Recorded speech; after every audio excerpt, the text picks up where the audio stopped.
Hello BookTube, j'espère que vous allez bien, que ce jeudi est une bonne journée pour vous. Franchement, j'avais l'intention de vous sortir la vidéo d'une dark romance aujourd'hui.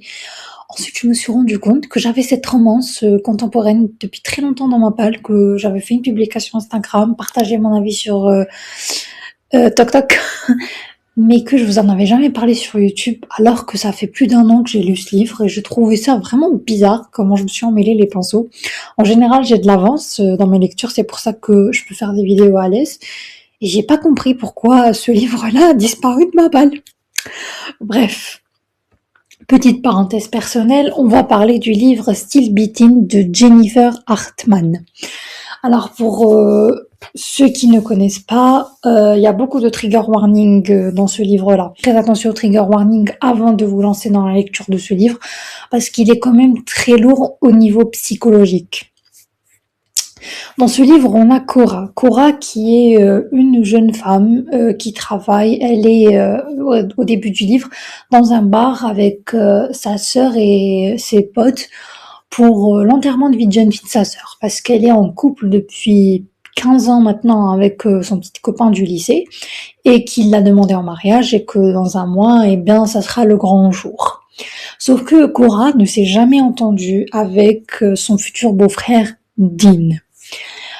Et une chose en entraînant une autre, une énième dispute avec Dean. Du coup, elle a décidé de laisser tomber ses potes et sa sœur et d'aller au bar du resto pour se saouler. Et tout le monde est reparti chez lui. Forcément, elle a passé des heures à enchaîner les shots et tout. Elle a rencontré un mec au bar, mais il l'intéressait pas plus que ça. Et quand elle décide de rentrer chez elle est ivre, donc elle peut pas conduire. Sa première idée, c'est d'appeler un Uber, sauf que elle regarde son sac et elle voit que son portefeuille a été volé. Donc elle a pas d'argent pour se payer un Uber. Elle appelle sa sœur, elle appelle sa meilleure pote, message vocal direct. En même temps, c'est logique, vu que c'était son enterrement de vie de jeune fille, tout le monde doit être en train de dormir maintenant. Du coup, Cora, elle fait quoi? À contre-cœur, elle va appeler Dean, le fiancé de sa sœur Mandy.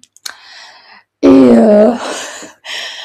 bien sûr, il va venir la chercher avec beaucoup de taquinerie et beaucoup de disputes. Sauf que juste avant qu'il n'arrive, Dean, pour la récupérer de ce fameux resto, elle rencontre un homme qui lui fait penser à un tueur en série très très très connu aux États-Unis. Moi, perso, je le connaissais pas. Et elle se fait la réflexion il essaie de la draguer, il essaie de l'emmener chez lui, mais elle lui fait clairement comprendre qu'elle n'est pas intéressée.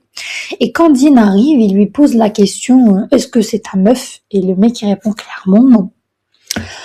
L'altercation s'arrête là. Ensuite, Cora grimpe dans la voiture de Dean et ils s'en vont pour rentrer chez elle. Sauf que sur la route, il y a une voiture de police avec des phares qui leur fait un signe pour qu'ils s'arrêtent. Du coup, Dean s'arrête sur la droite et il commence à se disputer avec Cora. Elle est en train de lui dire que tout c'est de sa faute, qu'il a sûrement commis un crime, que elle veut pas aller en prison avec lui. Bref, elle lui trouve des crimes alors qu'il n'a encore rien fait. Et tout à coup, pendant qu'ils se disputent dans la voiture, il y a la vitre du côté de la vitre du côté de Cora qui est brisée et quelqu'un qui essaie d'étrangler Cora. Alors Dean, il essaie d'aider Cora par tous les moyens et elle lui hurle, elle essaie de hurler démarre cette voiture, mais la personne qui est en train de les agresser est plus rapide et elle le donne un coup sur la tête de Dean avec un flingue. Du coup, Dean s'évanouit et Cora est traînée hors de la voiture jusqu'à la voiture de ce psychopathe qu'elle avait rencontré quelques minutes auparavant au restaurant. Vous vous souvenez, tueur en série. C'était la même personne. Elle est choquée, elle le mord, elle se débat, mais elle finit par succomber quand il lui donne un coup violent derrière la tête et elle s'évanouit. Et ça, c'est la première partie du livre. En gros, Cora et Dean se font kidnapper et ils vont vivre plein de trucs horribles ensemble. Mais pendant leur captivité, il va y avoir un moment où les deux vont forcément se rapprocher. Et bien sûr, vous vous en doutez, il y aura une romance entre Cora et Dean. Sauf que c'est très compliqué parce que déjà, ils sont kidnappés. Et le mec leur fait clairement comprendre que ils vont rester, ils vont mourir ici. La première chose qu'il va faire pendant leur captivité, c'est de VIOL Korra.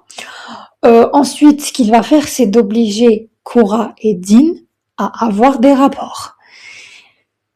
Ouais, c'est glauque, mais voilà comment commence la relation de Dean et Korra. Et une chose en entraînant une autre pour pas devenir Maboule dans ce pétrin, eh ben, Dean et Korra, ils ont une espèce de jeu. En gros, dis-moi ce que tu penses, je te dis à quoi je pense. Et Korra, elle a toujours détesté Dean pour les blagues pranks qu'il lui faisait. En gros, rien que dans le livre, hier, il a mélangé le sucre et le sel et son café avait un goût très intéressant. Quand ils étaient gosses, il a fait une rediffusion d'un film d'horreur qu'elle venait de voir et elle s'est évanouie de peur. Bref, des trucs comme ça, vraiment pas cool, qui a fait à Korra au cours de ces années qui font qu'elle le détestait. Du coup, quand ils sont en captivité et qu'il lui avoue que, en vrai, il l'a toujours aimée depuis la seconde où il a posé les yeux sur elle, c'était un gros choc pour Korra. Et de fil en aiguille, bien sûr, ces deux-là, comme je vous l'ai dit, ils vont finir par laisser tomber les barrières. Et ils vont être libérés, je ne vous dis pas comment, mais ils vont réussir à s'en sortir. Et le travail psychologique commence là, au fait, parce que malgré le fait qu'ils sont physiquement en bonne santé, leur état mental est chaotique, que ce soit Dean ou Korra. Donc vraiment, le début, c'est le kidnapping et l'autre partie, c'est la reconstruction. Je peux pas vous dire c'est quoi la troisième partie parce que je spoil, mais donc je vais vous gâcher un truc.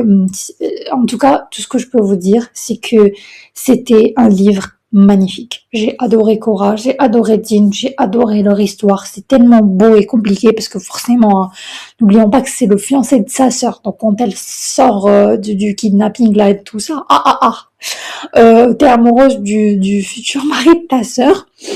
C'est pas évident à gérer.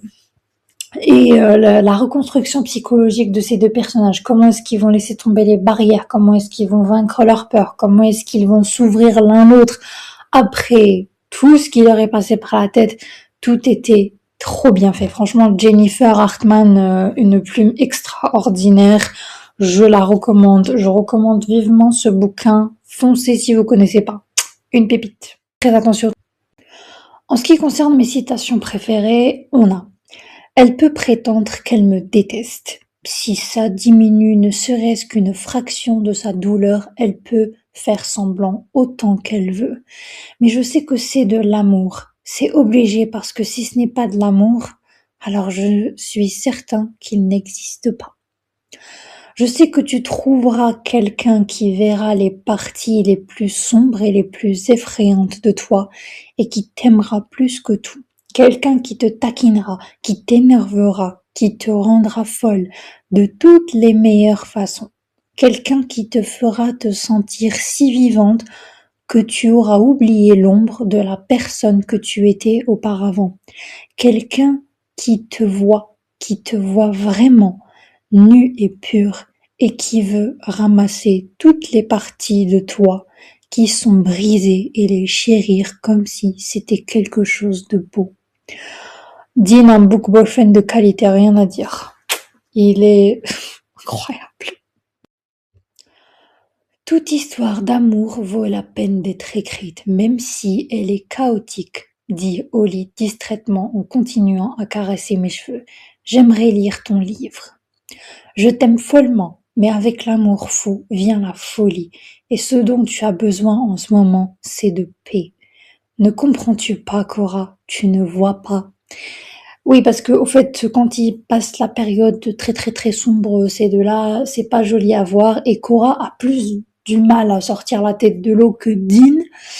Donc lui, il est tout le temps en train de la pousser à être la meilleure version d'elle-même et c'est pour ça que j'adore ce livre parce que c'est un livre où on parle vraiment de sujets très douloureux mais d'une manière très bien écrite, très bien décrite.